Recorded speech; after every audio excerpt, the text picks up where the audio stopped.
Good evening, wherever you're tuning in. Welcome to another edition of Metropole Sports Center. My name is Nation Owano. Well, it's time to look at the weekly roundup of some of the sporting events that have been taking place during the week. On to the topics of discussions that we have today, we are going to be looking at the FIBA Afro Basketball qualifiers that took place this past weekend at the Nyayo Stadium. Then we're going to take a peek look into the English Premier League, which team played against which team, which one won, and then you're going to be looking at how the table stacks up at this particular time. Also, a major event took place this past weekend. We had the fight between Donald Cerrone and Conor McGregor. Who won? We have all that stats for you. First of all, let's look at the fixtures and the results of the FIBA Afro Basketball qualifiers that took place this past weekend. These are the matches stacked up, and these are the results and how they came out to be. We have the Tanzania versus the Somalia match. The game ended 84-101 in favor of Somalia. Kenya versus Somalia. Kenya beat Somalia 102-77. Then Kenya versus Burundi. The game ended 101-83. The other game that was being played last week was Eritrea versus South Sudan. The game ended 57-111 in favor of South Sudan. And then there was the Somalia versus Burundi game, which ended 86-106 in favor of Burundi. The final game, then there was the Tanzania versus the Kenya match, which ended 59-95. The major game that people were looking forward to this on Saturday, which was going to be the final game of the Afro Basketball qualifiers, was the match that pitted the favorites, South Sudan against Kenya. Kenya won that particular game, so we are going to be following up that story and see what is going to be what is going to be the next stage into the competition. I'm joined in studio today by Salim Waziri, a seasoned sports analyst, as we look into the sporting activities and probably shed light and see what he thinks of the events that took place this past weekend. Welcome to studio, Salim. Thank you very much, Nashon. Always a pleasure. It's been a long time coming. Yeah, long time. Happy New Year. Hope you started your well fine. Your week, your year fine. Yeah, it is fine, but it seems like January is it's like it has 40 days, but we thank God it's coming to an end. Yeah. There's no food, but at least you have locusts going around, so at least you can grab one and make a stew out of it. Yeah, that's a good meal. So the FIBA Pro Basketball qualifiers that took place this past weekend. Yeah. One thing that stood out during that particular match was how the Nyayo Stadium was fully packed by fans who came to watch out this game. And the conversation that people were talking about was what is the government doing to ensure that we are ready to host such tournaments? What do you think the government should do to help us be ready to host such major tournaments? Yeah, what we should do first is have better indoor arenas where everyone will be comfortable, because you saw the other day there was crowd unrest. The match was delayed for almost 30 minutes. But then again, we talk about it all boils down to structure. If you don't have the right structures, you'll always see all those kind of incidents. But then again, the lads went out there and they played their hearts out. And one thing I like about the Morans is Coach Cliff Award is building something very, very special. You look at the likes of Victor Bosir and the likes of Victor Ochieng. They're very, very good players. And what they do best, when we go out there to support them, they give it their all. And time and time again, we keep on saying the sports ministry has got to do it better. We have got to have the best facilities for these lads, because they have shown that they have the capability to beat anyone in the continent. Okay. 2 weeks ago, is it like a week ago, we had the reshuffling of the cabinet and stuff, and the Ministry of Sports has a new permanent secretary, that's Joe Okudo. Yeah. Do we see light at the end of the tunnel? There might be, because Piers Kaberia had very bad blood between him and the likes of Nick Mwendo, all these other presidents of the other federations. There was no rapport in between them. So if you can't sit on the same table, you cannot solve the problems that are affecting the sports industry in Kenya. So I think for me, Okudo might do a better job, because he's also a seasoned lover of sports. The way he talks on the press, he seems he has good ideas for Kenyan sports. Okay. So from Metropole Sports Center, we hope this coming year there's going to be a change in terms of the conversations that we're having surrounding sports. Last year we had a lot of conversation about teams that had been stuck abroad because of lack of being paid, allowances, so much. I mean, if we start delving into that, we're going to take the whole time here. So we're just hoping that getting into this new year, the conversation and the discussion around what's being done to sports is going to change so that we can see sports as a means of empowering people and also as a form of employment. Because you've realized the problem we have in Kenya is we look at sports as a pastime activity. Yeah, absolutely. Because again, we have got to be good examples, since in a couple of months' time the Junior Olympics is coming home. So we have got to set very, very high standards. And lest we forget, Nation, to some of these lads, the Morans, the footballers, the athletes, the likes of Kemboi, all this they do is their bread and butter. They don't have any other life. So if you keep on messing with the ministry that is supposed to protect them, you're making them lose jobs. And at the moment, the rate of unemployment is high. So if you keep on creating more, you're not solving problems. You're creating. Yeah, I hope that's gonna change in the coming year.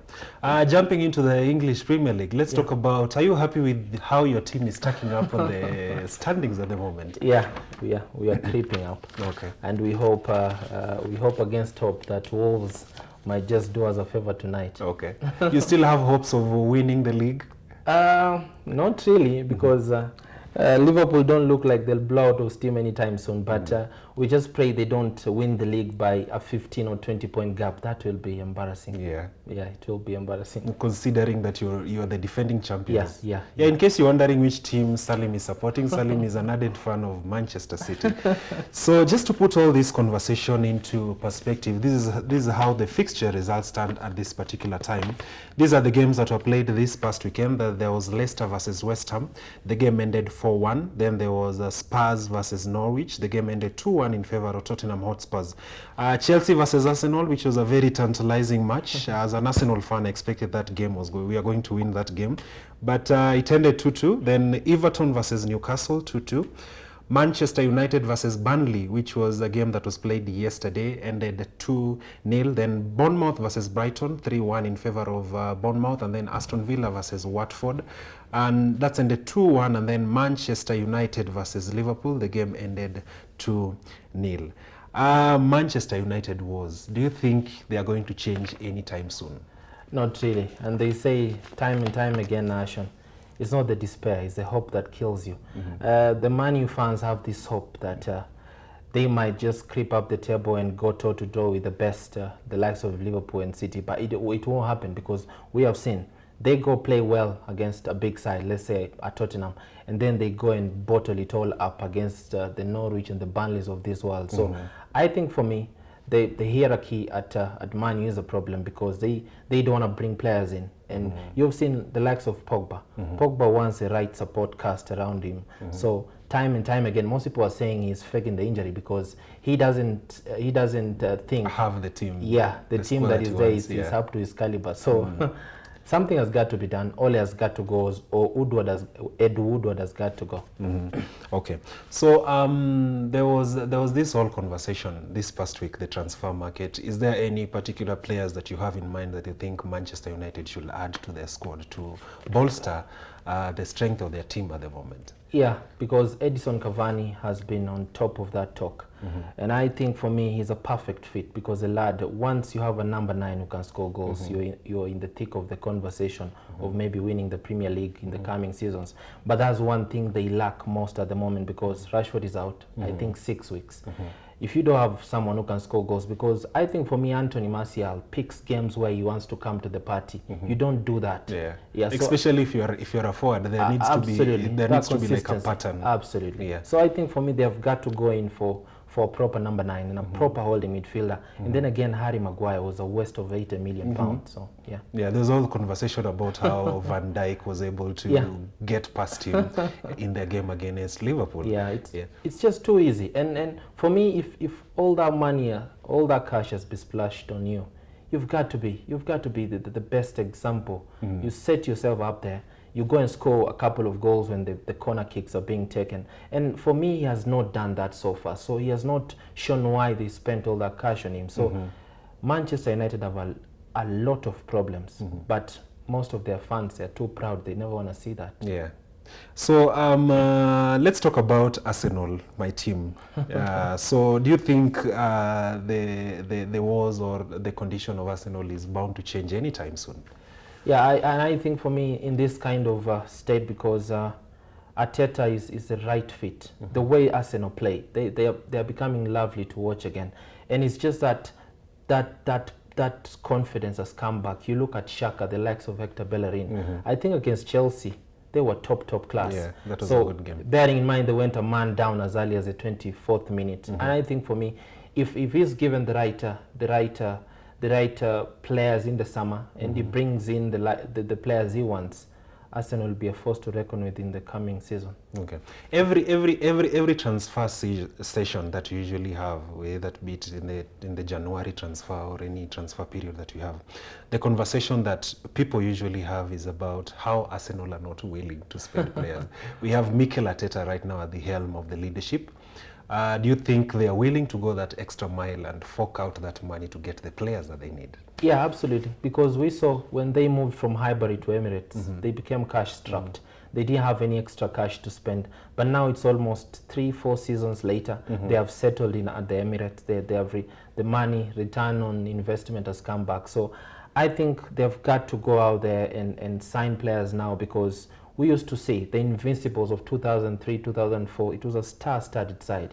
So they've got to go into the market, get the players, the right players for Arsenal, and then they can compete for the EPL trophy again. Because at the moment, Liverpool and City look like they're miles away from the list. Yeah. In case you're wondering how the table stacks up at this particular time, this is how the table stacks up. In the top 5 teams that are the top 5, we have Liverpool at number 1, Manchester City, Leicester City, Chelsea, then Manchester United is at number 5, and then at number 6 is Jose Mourinho's Tottenham Hotspurs. Then we have Wolverhampton, Sheffield United, Southampton, and then finally Arsenal. So let's hope, getting into the other fixtures that are going to come, Arsenal is going to improve and the positions are going to change. So this past week, the FIFA World Cup qualifier groupings were released. Yeah. So in case you missed out on that particular news, this is how just some of the groups are adding up against. In Group A, we have Algeria versus Burkina Faso, Algeria, Burkina Faso, Niger, and then Djibouti. In Group J, we have DR Congo, Benin, Madagascar, and then Tanzania. And then we have Mali, Uganda, Kenya and Rwanda. And then in Group H we have Senegal, Congo, Namibia and Togo. And then in Group G we have Ghana, South Africa, Zimbabwe and then Ethiopia. Very important group that people would like to hear your insights on. There is Group E where Mali, Uganda and Kenya. Your take on that? Which team do you think is gonna come at the top of that? I know I'm patriotic, but I have got to be honest here. I don't think Kenya will peep the likes of Mali or Uganda to that top position. But then again, there's a couple of months left before Coach Kimanzi does his drills with the boys.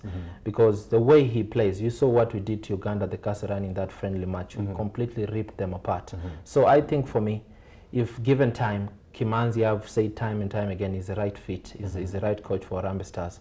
But oh my God, the players in that Mali side, most of them are playing the most elite of leagues in the world. So that might just be what will get them across the line, because they are class. Mali is a class team. During the AFCON qualifiers, just before the team flew out to represent the country in the AFCON tournament, there was the whole conversation about people saying that there are players that ought to have been in that squad but were not included in that squad. I think we're back to that conversation right now. Are there players that you think need to be included in that squad at this particular point in time? Yeah, I think so. And if Coach Kimanzi is watching the show, you've got to get Jesse Were in there. This guy is a record goal scorer at Zesco in Zambia. In Zambia, they refer to him as King Jesse because of how much the fans and the football fraternity in Zambia respect and love the lad. So we want a lad who can score goals. We have seen now the likes of Dennis Oliecha out of they have retired, so we don't have anyone we can bank on. Michael Olunga, you just never know with these strikers.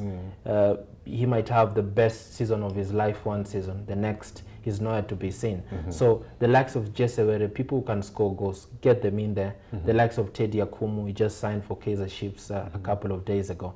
Get those lads in the team, because when you want to go into these big tournaments and have a say, you've got to have all your big guns in that deep end. Okay. Michael Olunga, he seems to be having a fantastic season in Japan. Why is it that he's not able to equate that to when he's representing Kenya? Because when you watch his games while he's in Japan, he seems never to stop scoring.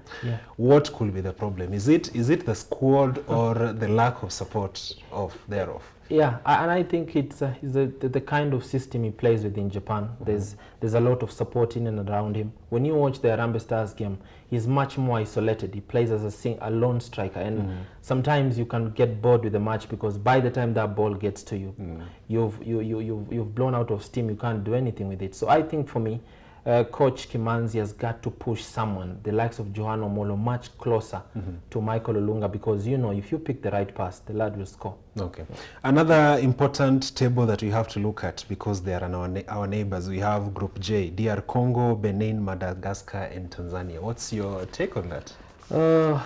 I think for me, the idea that Mbwana Samata has just signed for Aston Villa might just give Tanzania an extra edge. But if you look at that Congo side, oh boy, they're also a strong team. It's a strong team. So I think for me, I'll put my money on Congo and Tanzania. But whoever wins it, I'm still a fan of those two sides. Okay.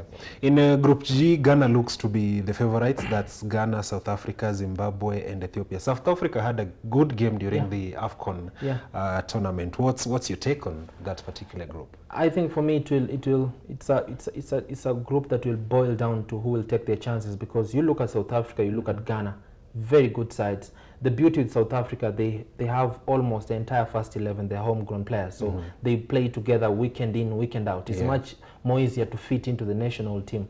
But I think we say time and time again, Nation, the likes of Andre Ayew and the Jordan Ayew's of Ghana, that extra quality, that just extra moment of brilliance might just make them nick the table and top the group. Okay, thank you so much. So we're going to be right back after the commercial break. This past week I got the opportunity to spend time with some old guys who've been playing basketball for the past 16 years. Picture a situation where you're in the national team, then once your career is done, you're still trying to figure out what to do. Well, there's a group of former basketball players who've come together, and they've been meeting for the past 16 years, imagine 16 years, and they never miss a single day. Here is their story.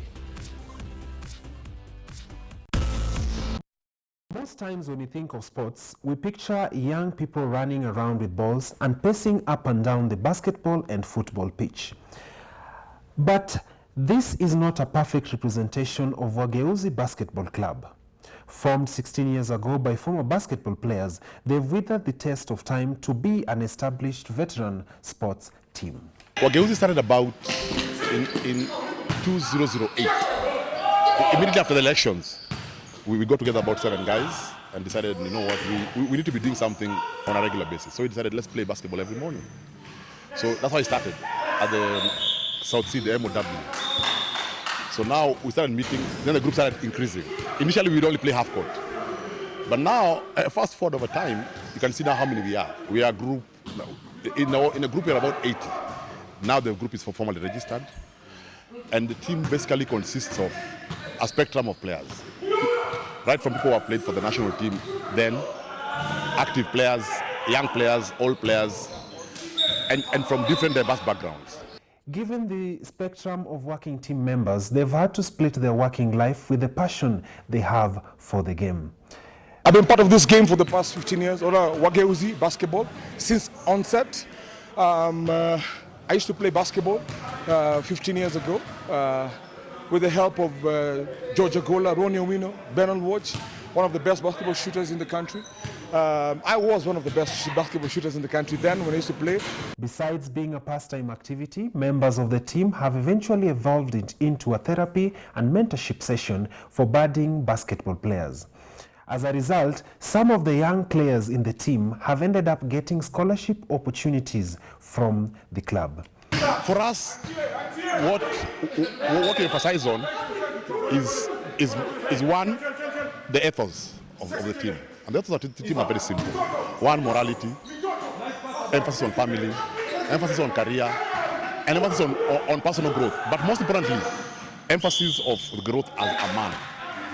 From boy, as I call boys to men. So that emphasis and creating that social fiber for the man. Because most men don't talk to each other. But here we've developed a safe environment where people can speak out. When people are going through issues, people are able to go with them. When people lose their loved ones, so it's been a very good group to stay together. The glue that holds us together is the friendship, the brotherhood. That's what keeps us going.